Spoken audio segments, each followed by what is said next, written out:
নেতা চায়, জাতি নেতা চায়, কিন্তু কোন চাঁদাবাজ আর ধান্দাবাজ চায় না।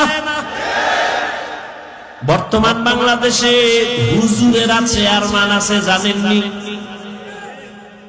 মুফতি হেদায়েতুল্লাহ আজাদী একদিকে বক্তা, অন্যদিকে রানিং চেয়ারম্যান। আপনাদের পার্শ্বে বিবাড়ি আছে আমজাদ হোসেন আশরাফি, বক্তা, চেয়ারম্যান, রানিং। নোয়াখালী আছে খালেদ সাইফুল্লাহ দামাত বারাকাতুহু, বুড়া মানুষ, সাইকেলের মধ্যে চাউল লইয়া মানুষের বাড়ি বাড়ি গিয়া গিয়া বুড়া মানুষ মাইপা মাইপা দিয়া দেয়। হুজুরের হাতে যদি এই জমিন আইসা যায়, কিছু করুক আর না করুক, ইনশাআল্লাহ হুজুর কোনদিন চুরি করবে না, দুর্নীতি করবে না। রাজনীতির ময়দানটাই ধান্দাবাজ আর চাঁদাবাজেরা নাপাক করেছে। এখান থেকে